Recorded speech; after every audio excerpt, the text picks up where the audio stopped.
The following episode is brought to you by the American Urological Association. The American Urological Association is accredited by the Accreditation Council for Continuing Medical Education to provide continuing medical education for physicians. For more information on how to claim CME credit or to view faculty disclosures, please visit the AUA University at auanet.org/university. Support for this episode has been provided by independent educational grants from Lantheus Medical Imaging and Novartis Pharmaceuticals Corporation. Good afternoon. My name is Jay Rahman, and I am professor of urology at Penn State Health and chair of the AUA's Office of Education. It's my pleasure to host another episode in our educational podcast series with this specific episode titled Biomarkers and Molecular Imaging for Prostate Cancer. It's really my pleasure to announce my guest today, Dr. Simpa Salami. He is a fellowship-trained, board-certified urologic oncologist, as well as associate professor of urology at the University of Michigan. His clinical expertise is minimally invasive surgical treatment of prostate and kidney cancer, and his laboratory does focus on developing novel cancer biomarkers to improve tumor heterogeneity, to overcome tumor heterogeneity and multifocality, and really to determine the optimal means of risk stratification for urologic cancers. It's also our pleasure. Dr. Salami is a recent winner of the AUA's Gold Cystoscope Award. And obviously, first of all, congratulations on that tremendous accomplishment. And in turn, really our pleasure to get 30 minutes of your time to talk to you about these topics. Thanks, Dr. Rahman. This is really my pleasure. It's great to be here with you today and to go over this very important topic. So, Simpa, maybe you could just, before we dive into it, give our listeners a little bit of a sense, maybe at a high level, of what we're going to be talking about over the next half hour. And then, of course, we'll dive into some of these topics in greater detail. The goal today is really to see how we can leverage the tools we have available to improve early detection and risk stratification of prostate cancer using advanced imaging techniques like PET, MRI, and novel radiotracers. We'll also discuss how these tools can improve the accuracy of prostate cancer diagnosis, staging, and treatment monitoring. And of course, we'll dive into the biomarkers that we have available, diagnostic, prognostic, and predictive biomarkers. So I think I'm going to maybe start with that last point that you just made. And, the title of this episode is really Biomarkers and Molecular Imaging. So we'll start maybe talking a little bit about biomarkers. And, that's a very broad term, right? I think you just kind of alluded to it. It's a broad term, and maybe just walk us through a little bit. What are biomarkers? And then maybe what are the different settings that we use them in? Because obviously they can be used in different settings, as you alluded to. So just walk us through that as a starting point. A biomarker really is any molecule that can be a sign of a normal or an abnormal process like cancer. Any molecule like DNA molecule, RNA, or protein, or microRNA. And these biomarkers can be in body fluids like blood or urine. It can be detected in tissue, such as a biopsy tissue.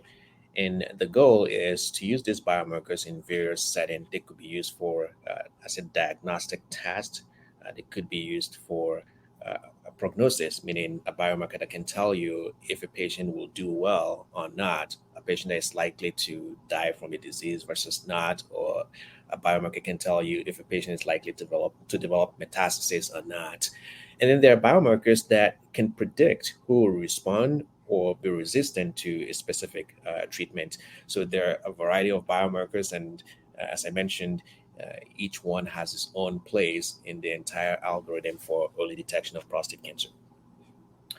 So let's talk a little bit then about early detection. Obviously, you were on the early detection guidelines panel for the AUA. So, we're not only going to pick into your expertise with regards to biomarkers, but obviously your expertise as being on the guideline. But talk to us a little bit when we're talking about early detection of prostate cancer, and we're talking about biomarkers, maybe start with, what is the most simple biomarker that we've been using for maybe 30 plus years, and then maybe walk us through some of, where we have beyond that sort of very basic biomarker.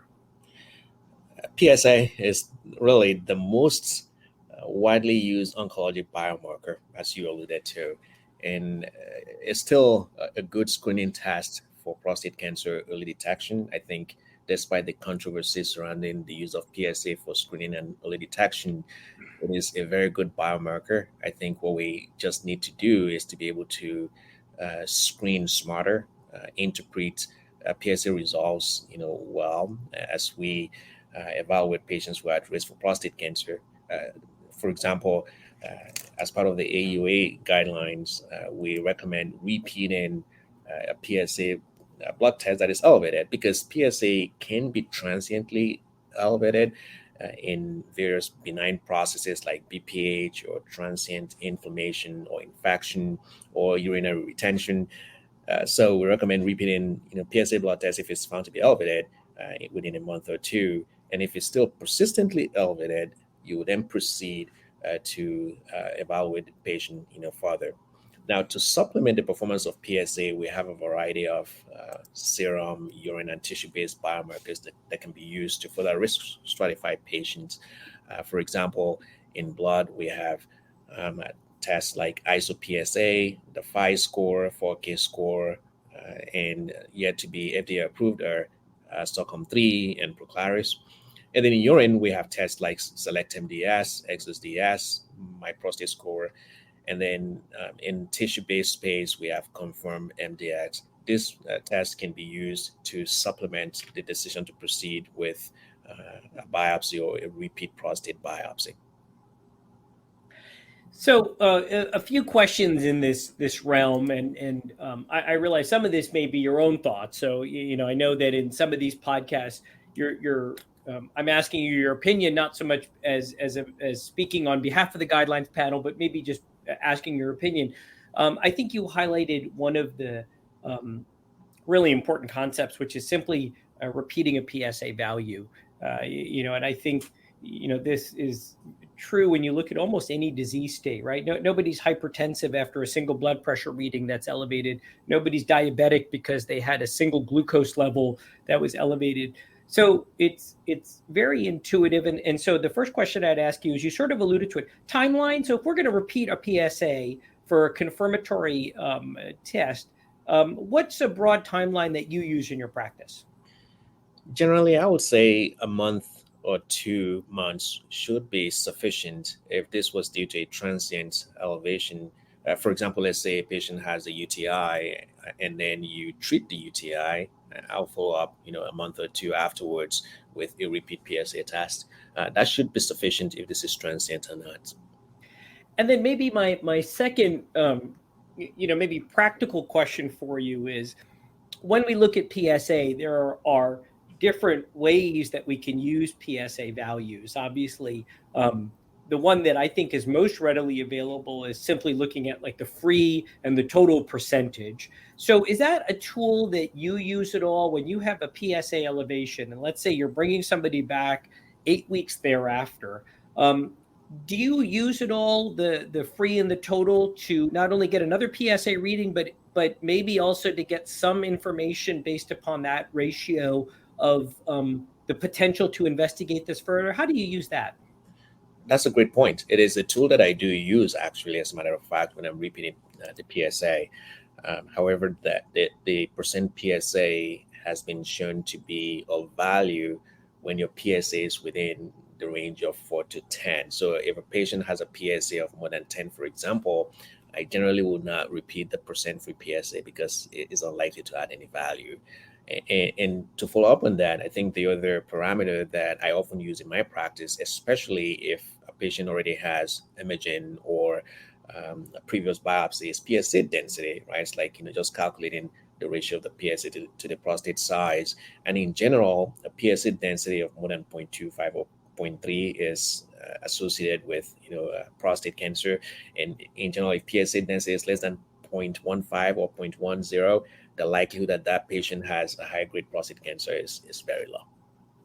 No, that's great. That's a great point, especially if you have some sort of imaging that you can use to a rough volumetric calculation. I think your point is excellent about being able to get that PSA density information. So I think one of the things that's always a challenge is you mentioned that when we look at serum biomarkers, there are several. When you look at urine biomarkers, there are several. And tissue-based obviously is maybe in the post-biopsy setting, but how do we not get overwhelmed? Because they all, I'm sure, have some type of proprietary algorithm associated with them. And I can imagine that it may be sort of an overwhelming prospect as you're looking at your individual practice and you're trying to decide which one of these should I incorporate. Do you have, and I'm not asking for specific names, but do you have some sort of advice on, do you like to use a blood-based biomarker to correlate a PSA? Do you like to use urine because maybe it's a different medium? Just broad philosophies on how to navigate the array of biomarkers we have available. Yes, perhaps I can give a broad overview of the general performance of these biomarkers. Sure. That we mentioned. In general, they tend to decrease the need for biopsy by about 20 to 30%, and they tend to minimize the detection of grade group 1 prostate cancer. And in general, they capture nearly all men with grade group 2 or above, prostate cancer. Based on the data, the performance are actually very, very similar. So when I look at these different biomarkers, I generally, go with the one that I'm comfortable with, or the one that I think has the most robust, data, because these biomarkers may perform differently in different patient populations. So I want to make sure that the population that the biomarker has been evaluated in is representative of the population of patients that I'm treating. But philosophically, I know that we haven't really done a robust job of comparing serum to urine-based biomarkers. But to your question, my hypothesis is that a urine-based biomarker has the potential to do maybe better than a blood-based biomarker, just because I think it will capture what is happening in the entire prostate, especially when the urine is collected after an attentive DRE or prostate massage. And then I think the last point, I think, as you alluded to, is that as we think about biomarkers in general, urine or blood, we need to be a little bit cognizant about the setting that we are looking at, right? So I'm sure that maybe your algorithm, for example, in the initial evaluation setting, when you're trying to determine the value or need for a biopsy, may be different in that person who's perhaps had a negative biopsy, and you're trying to do an assessment of, do I have enough convincing evidence that this person should undergo a repeat biopsy? Is that an accurate statement? Absolutely. That's an accurate statement. So in my practice, for example, I do not routinely order a biomarker test reflexively. I order a biomarker test if I think it's going to change what I do in the evaluation of a patient. So, for example, a patient has had a negative biopsy and PSA continues to rise, MRI doesn't show a lesion, and I'm worried, what am I missing here? Before I subject that patient to an additional biopsy, I will order a biomarker test, and only if that test result indicates that the patient may harbor high-grade cancer will I proceed with a follow-up a repeat biopsy. So we've talked a little bit about biomarkers, and I would say what perhaps is even more ubiquitous, and I might be wrong, but I do feel that in the past, 6 or 7 years since those first Sentinel papers came out regarding MRI and fusion technology, I feel like MRI has really exploded. And at least in my practice, it's hard for me to think of patients that have not been referred in who've already had perhaps an MRI or some type of imaging. So maybe talk a little bit about that, and then I'm going to ask you the maybe difficult question of how you integrate imaging and biomarkers into the whole algorithm. But let's talk about imaging first, MRI, maybe some thoughts on that. I think MRI has been one of the greatest introduction to clinical practice when it comes to early detection of prostate cancer. Because if you think about it, before we started using MRI routinely for early detection of prostate cancer, we would do systematic, prostate biopsy guided by ultrasound, and essentially we're just, passing the needle through the prostate, hoping that somehow it would pick up the cancer. And prostate cancer really is the only cancer that, or the prostate is the only organ that will biopsy without knowing where the cancer is until MRI.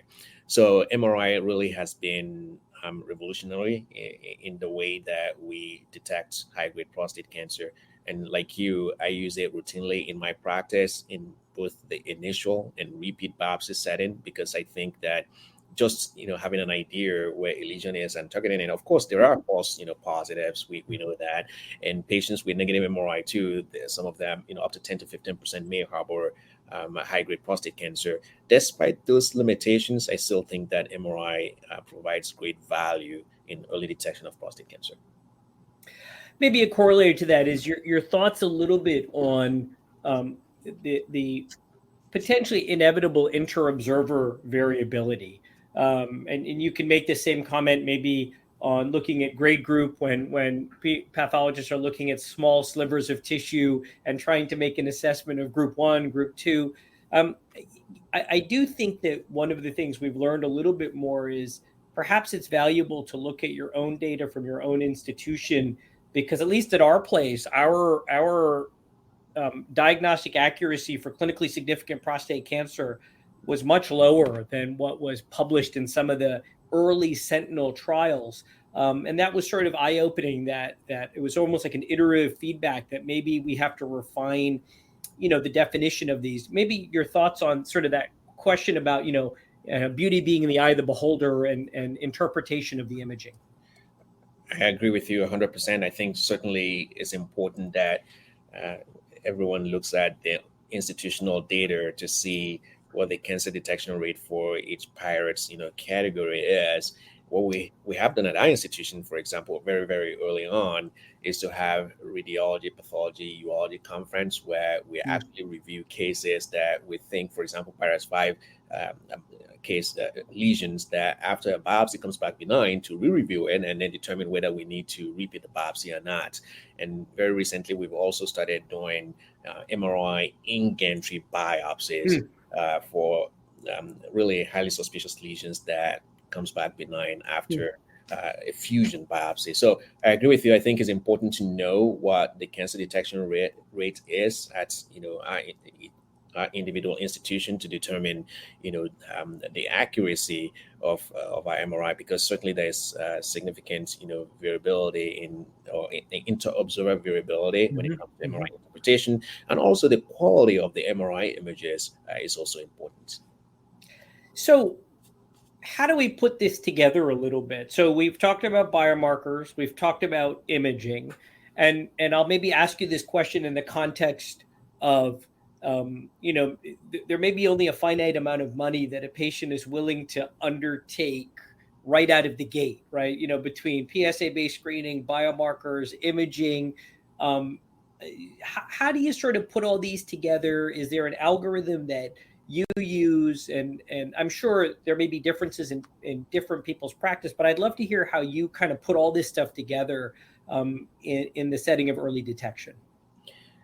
I'll start out by saying that there's definitely tremendous value in being able to combine the strengths of biomarkers with the strengths of MRI. The data currently is limited in terms of how to integrate both. For example, which one should you do first? Should you do a biomarker first before MRI, or MRI first before a biomarker? A recent study, the ProScreen trial, in that study, they evaluated 4K score before MRI. So if a patient comes in for screening, PSA is elevated above 3, they get a 4K score. It's only if the 4K score is more than 7.5%, we'll then proceed to get an MRI. And then if the MRI shows a lesion They will do a targeted biopsy. If the MRI does not show a lesion, they will only do a systematic biopsy if the PSA density is more than 0.15. So essentially, that study really minimized the number of biopsies that had to be done, and it also minimized the detection of grade group 1 prostate cancer. I think we need studies like that to evaluate all of the other different biomarkers that we have in clinical practice.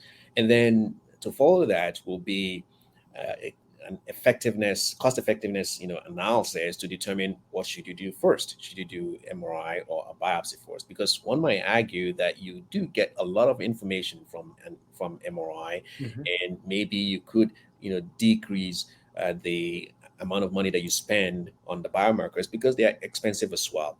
I think one advantage of doing biomarkers first is that maybe they're less laborious than MRI, potentially less, expensive than MRI, but we'll need a cost-effective analysis to determine what should be done first. No, that's a great point. So if I understand, I think your take homes are that, and you cited that very nice study that the incremental use of both certainly has the value of potentially decreasing the number of biopsies that we do. Is that correct? That is accurate. But really, I think the what remains to be determined for all the points that you just outlined is if one were to incorporate both biomarkers and imaging, the order of which you perform these tests and how they would perhaps dictate your practice. Is that correct? Correct. Yes. Yeah, and it's interesting. I was just thinking as you were saying that, I think to myself, and I was thinking to myself, which one would I do first? And it is interesting. Sometimes you'll get some patients who come in with a PSA of, 8 or 9, and you get an MR on them, and they have 120 gram prostate, right? And then going back to that, one of those initial points that we made that you articulated, which is that person's PSA density is very low. And suddenly you say to yourself, wow, this person, the likelihood this is due to prostate cancer, especially if they don't have a visible lesion and they have a large prostate. So I think that you're right, that there's a lot to still be determined on sequencing of those. So let's kind of pivot a little bit. And we've been talking a lot about serum, urine, biomarkers sort of in the early detection screening setting. We've talked about MRI and it's how we can enhance and be an adjunct to improving our biopsies that we do. Let's talk about tissue-based biomarkers and really maybe biomarkers that may allow us to do risk stratification. Talk to us a little bit about what are those and what setting do we use those in? Maybe those two questions to start. Several biomarkers are currently available for risk stratification after a diagnosis of prostate cancer. These are biomarker assays that are performed on the prostate cancer tissue. They include Decipher, Polaris, Oncotype, ProMark, and these different biomarkers measure a number of genes. For example, Decipher measures 22 genes, Polaris 31 genes, Oncotype is 17 genes, and they do provide prognostic information. So early on, we talked about prognostic biomarkers as tests that can tell you if a patient is likely to develop metastasis and when, if a patient is likely to die from prostate cancer and when. So they provide that kind of information. What they currently do not provide is predictive information. For example, who will respond to one treatment versus the other. For example, we cannot use these biomarkers to determine who should undergo surgery or radiation, for example. In the radiation space, Decipher has been shown to be able to determine who needs androgen deprivation therapy in addition to radiation in patients with intermediate risk prostate cancer. And there's some preliminary studies that also indicate that you could use Decipher to determine the duration of androgen deprivation therapy. A common place that people use these tissue-based biomarkers that they are not necessarily developed for is in determining whether a patient should go on active surveillance, especially patients with Gleason 6 prostate cancer or grade group 1 prostate cancer. And the reason why is these biomarkers do not necessarily do well in that space is because of the heterogeneity and multifocality of prostate cancer. So your biomarker test result is only as good as your biopsy. Mm-hmm. If you have a grade group 1 prostate cancer on biopsy, the biomarker score routinely will be low. If you have grade group 2, then it probably will give you a higher score. Yeah, I think this point that you just made is so critical because I think a lot of it comes back to the point you made earlier, which is the importance of appropriate tissue sampling, right? Because all of these are just based on the tissue that you obtain. And so let's just hypothetically say that the index lesion is an anterior zone lesion that was never sampled, and you have peripheral zone lesions that are grade group 1 and 2, and you do the biomarker analysis. That may not accurately capture in any setting the true biology of the cancer that is most likely to be the dominant lesion in this patient. Is that sort of an accurate statement? That is correct. And that's because of the heterogeneity of prostate cancer. So you painted a scenario where you have two different foci. The same is also true when you have one focus of cancer that you equally have a lot of heterogeneity within the same focus. The biology of one region may not necessarily be representative of a different region of the tumor. Now, we've talked about tissue-based biomarkers as it pertains to biopsy specimens. What about just maybe your brief thoughts on tissue-based biomarkers in these patients that have already gone through a radical prostatectomy, and they have a whole prostatectomy specimen? Are we using tissue-based biomarkers in that setting, and how are we potentially using that? In the post-prostatectomy setting, tissue-based biomarkers could be used to determine who may benefit from adjuvant radiation therapy, and potentially who may benefit from radiation plus ADT in the post-prostatectomy setting. Beyond that, in terms of surveillance or how to monitor the patients after prostatectomy, they have not been shown to be useful at all. Great. So maybe in the last few moments here, for the last few minutes, maybe I'd like to talk to you a little bit about imaging and using imaging for improved risk stratification, for improved staging. So, and certainly, I think the ones that come to mind, obviously, we've spoken a lot about MRI. I would say the quote unquote new kid on the block is PSMA based PET imaging. Maybe talk a little bit about either or both of those, and then maybe any other tools that we have on the horizon just from an imaging perspective that can sort of enhance or improve what we can do for risk stratification of prostate cancer. Sure, absolutely. So really briefly about MRI, it provides some local staging information. For example, in my practice, I sometimes use it to determine whether I can do nerve sparing versus non-nerve sparing surgery. But of course, there's also variability in the capacity of MRI to determine whether a patient has extraprostatic extension or extracapsular extension. So there's some limitations to that. In speaking about PSMA, I think PSMA PET scans are another great innovation in our ability to stage patients with prostate cancer after diagnosis. Before PSMA PET, we would use CT scan and traditional bone scans, and studies have shown that PSMA PET imaging targeting prostate-specific membrane antigen performs better than conventional imaging when it comes to staging for prostate cancer. So in patients with localized disease or high-risk prostate cancer, PSMA PET scan has been shown to provide 27% greater accuracy when compared to conventional imaging, for example. There are essentially two tracers currently that are being used, and that include F18 DCFPYL and gallium-68 PSMA-11 that are currently being used. On the horizon are a couple of other agents that have been developed. We have F18 PSMA 1007 and F18 Rho PSMA imaging that are currently undergoing development. However, studies have shown that the performance of the two that are currently clinically available are quite similar, with a specificity of more than 95%. And what about artificial intelligence and any sort of radio guided surgery? Maybe can you briefly comment on either of those two? Absolutely.